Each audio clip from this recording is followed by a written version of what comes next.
Chapter 24. Valancy herself made Sissy ready for burial. No hands but hers should touch that pitiful, wasted little body. The old house was spotless on the day of the funeral. Barney Snaith was not there. He had done all he could to help Valancy before it. He had shrouded the pale Cecilia in white roses from the garden, and then had gone back to his island. But everybody else was there. All Deerwood and up back came. They forgave Sissy splendidly at last. Mr. Bradley gave a very beautiful funeral address. Valancy had wanted her old Free Methodist man, but Roaring Abel was obdurate. He was a Presbyterian, and no one but a Presbyterian minister should bury his daughter. Mr. Bradley was very tactful. He avoided all dubious points, and it was plain to be seen he hoped for the best.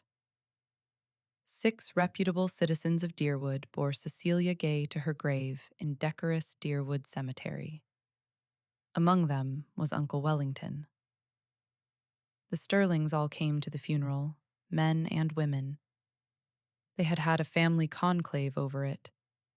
Surely, now that Sissy Gay was dead, Valancy would come home.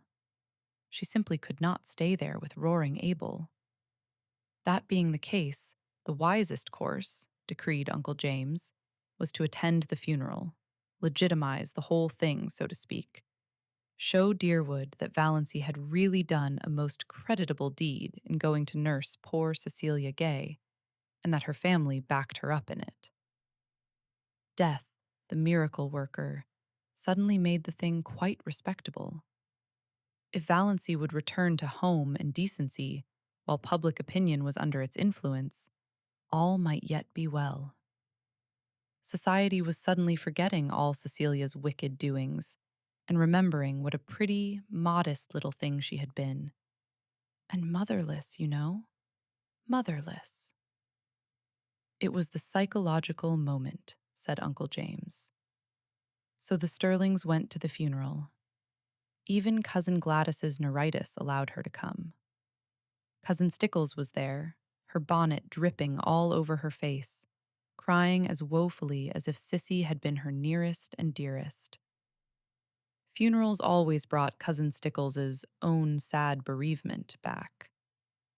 And Uncle Wellington was a pallbearer. Valancy, pale, subdued-looking, her slanted eyes smudged with purple, in her snuff-brown dress, moving quietly about, finding seats for people, consulting in undertones with minister and undertaker, marshalling the mourners into the parlor, was so decorous and proper and Stirlingish that her family took heart of grace. This was not, could not be, the girl who had sat all night in the woods with Barney Snaith, who had gone tearing bareheaded through Deerwood and Port Lawrence. This was the Valancy they knew, really surprisingly capable and efficient. Perhaps she had always been kept down a bit too much. Amelia really was rather strict, hadn't had a chance to show what was in her. So thought the Stirlings. And Edward Beck, from the Port Road, a widower with a large family who was beginning to take notice, took notice of Valancy and thought she might make a mighty fine second wife. No beauty, but a 50-year-old widower, Mr. Beck told himself very reasonably, couldn't expect everything. Altogether, it seemed that Valancy's matrimonial chances were never so bright as they were at Cecilia Gay's funeral. What the Stirlings and Edward Beck would have thought had they known the back of Valancy's mind must be left to the imagination. Valancy was hating the funeral, hating the people who came to stare with curiosity at Cecilia's marble white face, hating the smugness, hating the dragging, melancholy singing, hating Mr. Bradley's cautious platitudes. If she could have had her absurd way, there would have been no funeral at all. She would have covered Sissy over with flowers, shut her away from prying eyes, and buried her beside her nameless little baby in the grassy burying ground under the pines of the up-back church, with a bit of kindly prayer from the old Free Methodist minister. She remembered Sissy saying once, "I wish I could be buried deep in the heart of the woods, where nobody would ever come to say, 'Sissy Gay is buried here,' and tell over my miserable story." But this, however, it would soon be over. Valancy knew, if the Stirlings and Edward Beck didn't, exactly what she intended to do then. She had lain awake all the preceding night thinking about it, and finally deciding on it. When the funeral procession had left the house, Mrs. Frederick sought out Valancy in the kitchen. "My child," she said tremulously, "you'll come home now?" "Home," said Valancy absently. She was getting on an apron and calculating how much tea she must put to steep for supper. There would be several guests from up back, distant relatives of the Gays who had not remembered them for years. And she was so tired she wished she could borrow a pair of legs from the cat. "Yes, home," said Mrs. Frederick with a touch of asperity.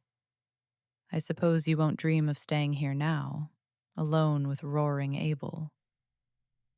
"Oh, no, I'm not going to stay here," said Valancy. "Of course, I'll have to stay for a day or two to put the house in order generally, but that will be all. Excuse me, Mother, won't you? I've a frightful lot to do. All those up-back people will be here to supper." Mrs. Frederick retreated in considerable relief, and the Stirlings went home with lighter hearts. "We will just treat her as if nothing had happened when she comes back," decreed Uncle Benjamin. "That will be the best plan. Just as if nothing had happened." Chapter 25. On the evening of the day after the funeral, Roaring Abel went off for a spree. He had been sober for 4 whole days and could endure it no longer. Before he went, Valancy told him she would be going away the next day. Roaring Abel was sorry, and said so. A distant cousin from up back was coming to keep house for him, quite willing to do so now since there was no sick girl to wait on. But Abel was not under any delusions concerning her. "She won't be like you, my girl. Well, I'm obliged to you. You helped me out of a bad hole, and I won't forget it. And I won't forget what you did for Sissy. I'm your friend, and if you ever want any of the Stirlings spanked and sought in a corner, send for me. I'm going to wet my whistle. Lord, but I'm dry. Don't reckon I'll be back afore tomorrow night, so if you're going home tomorrow, goodbye now." "I may go home tomorrow," said Valancy, "but I'm not going back to Deerwood." "Not going?" "You'll find the key on the woodshed nail," interrupted Valancy, politely and unmistakably. "The dog will be in the barn and the cat in the cellar. Don't forget to feed her till your cousin comes. The pantry is full, and I made bread and pies today. Goodbye, Mr. Gay. You have been very kind to me, and I appreciate it." "We've had a damn decent time of it together, and that's a fact," said Roaring Abel. "You're the best small sport in the world, and your little finger is worth the whole Stirling clan tied together. Goodbye, and good luck." Valancy went out to the garden. Her legs trembled a little, but otherwise she felt and looked composed. She held something tightly in her hand. The garden was lying in the magic of the warm, odorous July twilight. A few stars were out, and the robins were calling through the velvety silences of the barrens. Valancy stood by the gate expectantly. Would he come? If he did not, he was coming. Valancy heard Lady Jane Grey far back in the woods. Her breath came a little more quickly, nearer and nearer. She could see Lady Jane now, bumping down the lane. Nearer, nearer. He was there. He had sprung from the car and was leaning over the gate, looking at her. "Going home, Miss Stirling?" "I don't know. Yet." said Valancy slowly. Her mind was made up, with no shadow of turning, but the moment was very tremendous. I thought I'd run down and ask if there was anything I could do for you, said Barney. Valancy took it with a canter. Yes, there is something you can do for me, she said, evenly and distinctly. Will you marry me? For a moment, Barney was silent. There was no particular expression on his face. Then he gave an odd laugh. Come now. I knew luck was just waiting around the corner for me. All the signs have been pointing that way today. Wait. Valancy lifted her hand. I'm in earnest, but I want to get my breath after that question. Of course, with my bringing up, I realize perfectly well that this is one of the things a lady should not do. But why? Why? For two reasons. Valancy was still a little breathless, but she looked Barney straight in the eyes, while all the dead Stirlings revolved rapidly in their graves, and the living ones did nothing, because they did not know that Valancy was at that moment proposing lawful marriage to the notorious Barney Snaith. The first reason is Valancy tried to say, I love you, but could not. She had to take refuge in a pretended flippancy. I'm crazy about you. The second is this. She handed him Dr. Trent's letter. Barney opened it with the air of a man thankful to find some safe, sane thing to do. As he read it, his face changed. He understood, more perhaps than Valancy wanted him to. Are you sure nothing can be done for you? Valancy did not misunderstand the question. Yes, you know Dr. Trent's reputation in regard to heart disease. I haven't long to live, perhaps only a few months, a few weeks. I want to live them. I can't go back to Deerwood. You know what my life was like there. And she managed it this time. I love you. I want to spend the rest of my life with you. That's all. Barney folded his arms on the gate and looked gravely enough at a white, saucy star that was winking at him just over Roaring Abel's kitchen chimney. You don't know anything about me. I may be a murderer. No, I don't. You may be something dreadful. Everything they say of you may be true. But it doesn't matter to me. You care that much for me, Valancy? Said Barney incredulously, looking away from the star and into her eyes, her strange, mysterious eyes.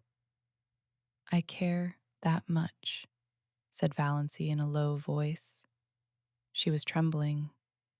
He had called her by her name for the first time. It was sweeter than another man's caress could have been, just to hear him say her name like that.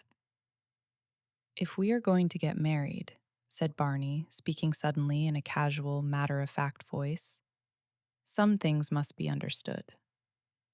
Everything must be understood, said Valancy. I have things I want to hide, said Barney coolly. You are not to ask me about them. I won't, said Valancy. You must never ask to see my mail. Never. And we are never to pretend anything to each other. We won't, said Valancy. You won't even have to pretend you like me. If you marry me, I know you're only doing it out of pity. And we'll never tell a lie to each other about anything, a big lie or a petty lie. Especially a petty lie, agreed Valancy. And you'll have to live back on my island. I won't live anywhere else. That's partly why I want to marry you, said Valancy. Barney peered at her. I believe you mean it. Well, let's get married then. Thank you, said Valancy, with a sudden return of primness. She would have been much less embarrassed if he had refused her.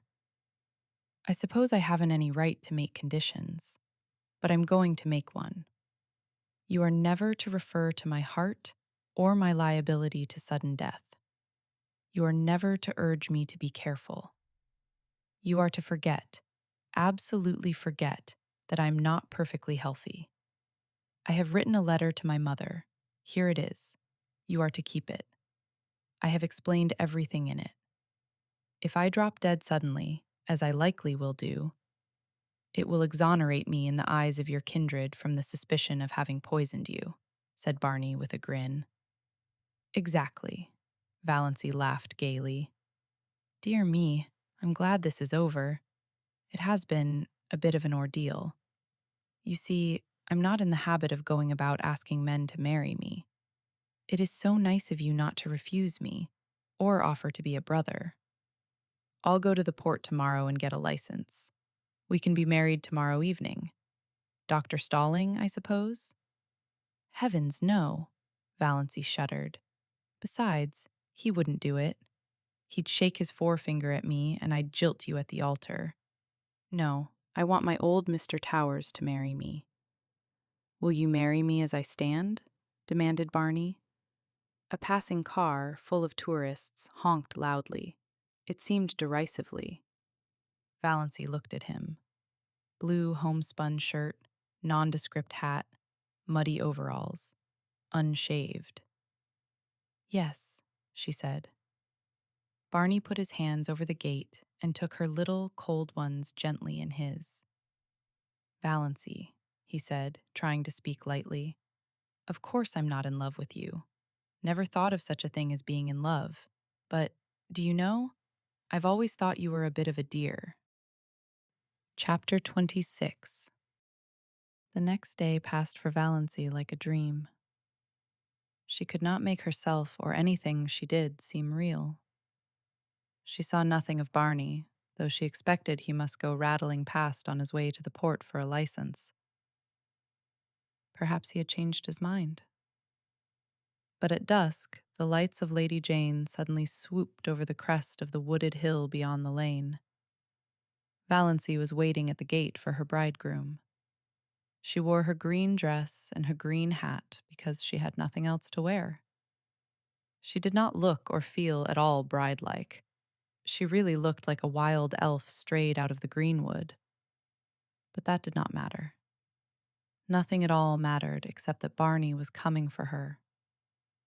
Ready? Said Barney, stopping Lady Jane with some new, horrible noises. Yes. Valancy stepped in and sat down. Barney was in his blue shirt and overalls, but they were clean overalls. He was smoking a villainous-looking pipe, and he was bareheaded. But he had a pair of oddly smart boots on under his shabby overalls.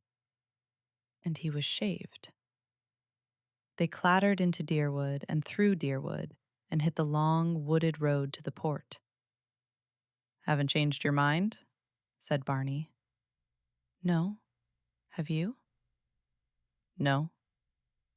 That was their whole conversation on the 15 miles. Everything was more dreamlike than ever.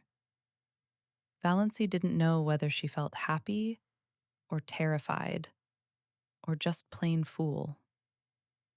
Then the lights of Port Lawrence were about them. Valancy felt as if she were surrounded by the gleaming, hungry eyes of hundreds of great, stealthy panthers. Barney briefly asked where Mr. Towers lived, and Valancy as briefly told him. They stopped before the shabby little house in an unfashionable street. They went into the small, shabby parlor. Barney produced his license. So he had got it. Also a ring. This thing was real. She, Valancy Stirling, was actually on the point of being married. They were standing up together before Mr. Towers. Valancy heard Mr. Towers and Barney saying things. She heard some other person saying things. She herself was thinking of the way she had once planned to be married, a way back in her early teens when such a thing had not seemed impossible. White silk and tulle veil and orange blossoms, no bridesmaid, but one flower girl in a frock of cream shadow lace over pale pink, with a wreath of flowers in her hair, carrying a basket of roses and lilies of the valley. And the groom, a noble-looking creature, irreproachably clad in whatever the fashion of the day decreed. Valancy lifted her eyes and saw herself and Barney in the little, slanting, distorting mirror over the mantelpiece. She in her odd, unbridal green hat and dress, Barney in shirt and overalls. But it was Barney. That was all that mattered. No veil, no flowers, no guests, no presents, no wedding cake, but just Barney. For all the rest of her life, there would be Barney. "Mrs. Snaith, I hope you will be very happy," Mr. Towers was saying. He had not seemed surprised at their appearance, not even at Barney's overalls. He had seen plenty of queer weddings up back. He did not know Valancy was one of the Deerwood Stirlings. He did not even know there were Deerwood Stirlings. He did not know Barney Snaith was a fugitive from justice. Really, he was an incredibly ignorant old man. Therefore, he married them and gave them his blessing very gently and solemnly, and prayed for them that night after they had gone away. His conscience did not trouble him at all. "What a nice way to get married," Barney was saying as he put Lady Jane in gear. "No fuss and flubdub. I never supposed it was half so easy." "For heaven's sake," said Valancy suddenly, "let's forget we are married and talk as if we weren't. I can't stand another drive like the one we had coming in." Barney howled and threw Lady Jane into high with an infernal noise. "And I thought I was making it easy for you," he said. "You didn't seem to want to talk." "I didn't, but I wanted you to talk. I don't want you to make love to me, but I want you to act like an ordinary human being. Tell me about this island of yours. What sort of a place is it?" "The jolliest place in the world. You're going to love it. The first time I saw it, I loved it. Old Tom McMurray owned it then. He built the little shack on it, lived there in winter, and rented it to Toronto people in summer. I bought it from him, became by that one simple transaction a landed proprietor owning a house and an island. There is something so satisfying in owning a whole island. And isn't an uninhabited island a charming idea? I'd wanted to own one ever since I'd read Robinson Crusoe. It seemed too good to be true. And beauty. Most of the scenery belongs to the government, but they don't tax you for looking at it, and the moon belongs to everybody. You won't find my shack very tidy. I suppose you'll want to make it tidy." "Yes," said Valancy honestly. "I have to be tidy.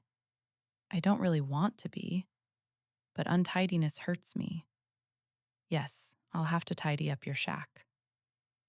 "I was prepared for that," said Barney with a hollow groan.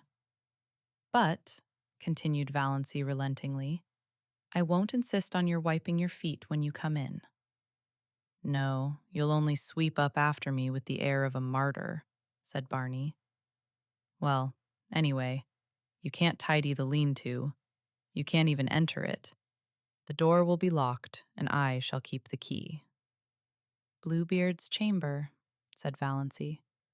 "I shan't even think of it. I don't care how many wives you have hanging up in it, so long as they're really dead." "Dead as doornails.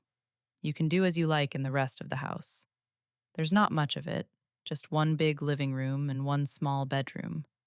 Well built, though. Old Tom loved his job. The beams of our house are cedar and the rafters fir. Our living room windows face west and east. It's wonderful to have a room where you can see both sunrise and sunset. I have 2 cats there, Banjo and Good Luck. Adorable animals. Banjo is a big, enchanting gray devil cat. Striped, of course. I don't care a hang for any cat that hasn't stripes. I never knew a cat who could swear as genteelly and effectively as Banjo. His only fault is that he snores horribly when he is asleep. Luck is a dainty little cat, always looking wistfully at you, as if he wanted to tell you something. Maybe he will pull it off sometime. Once in 1,000 years, one cat is allowed to speak. My cats are philosophers. Neither of them ever cries over spilt milk. Two old crows live in a pine tree on the point and are reasonably neighborly. Call 'em Nip and Tuck. And I have a demure little tame owl, name Leander. I brought him up from a baby, and he lives over on the mainland and chuckles to himself o' nights. And bats. It's a great place for bats at night. Scared of bats? No, I like them. So do I. Nice, queer, uncanny, mysterious creatures. Coming from nowhere, going nowhere. Swoop. Banjo likes 'em too. Eats 'em. I have a canoe and a disappearing propeller boat. Went to the port in it today to get my license. Quieter than Lady Jane. I thought you hadn't gone at all, that you had changed your mind, admitted Valancy. Barney laughed. The laugh Valancy did not like. The little, bitter, cynical laugh. I never change my mind, he said. They went back through Deerwood, up the Muskoka Road, past Roaring Abel's, over the rocky, daisied lane. The dark pine woods swallowed them up. Through the pine woods, where the air was sweet with the incense of the unseen, fragile bells of the linnaeas that carpeted the banks of the trail. Out to the shore of Mistoes. Lady Jane must be left here. They got out. Barney led the way down a little path to the edge of the lake. There's our island, he said gloatingly. Valancy looked, and looked, and looked again. There is a diaphanous lilac mist on the lake, shrouding the island. Through it, the two enormous pine trees that clasped hands over Barney's shack loomed out like dark turrets. Behind them was a sky still rose-hued in the afterlight, and a pale young moon. Valancy shivered like a tree the wind stirs suddenly. Something seemed to sweep over her soul. My blue castle, she said. Oh, my blue castle. They got into the canoe and paddled out to it. They left behind the realm of everyday and things known and landed on a realm of mystery and enchantment where anything might happen. Anything might be true. Barney lifted Valancy out of the canoe and swung her to a lichen-covered rock under a young pine tree. His arms were about her, and suddenly his lips were on hers. Valancy found herself shivering with the rapture of her first kiss. Welcome home, dear, Barney was saying. Thank you for joining me once again here on She Reads Tales. Today's chapters have carried Valancy another meaningful step along her remarkable journey. Through every quiet conversation, every unexpected moment, and every new experience, we continue to witness a life being transformed in ways that once seemed impossible. With each chapter, her story grows richer, reminding us that courage often reveals itself one small step at a time. In our next episode, we'll continue with Chapter 27, where Valancy's journey unfolds even further, bringing new reflections, unexpected moments, and another beautiful chapter in this unforgettable story. If you enjoyed today's episode, I'd truly appreciate it if you left a like, subscribed to She Reads Tales, and shared your favorite moment from today's chapters in the comments below. Your support helps bring these timeless classics to readers and listeners around the world, and I always enjoy reading your thoughts. Until next time, take good care of yourself, and I'll see you in episode 13.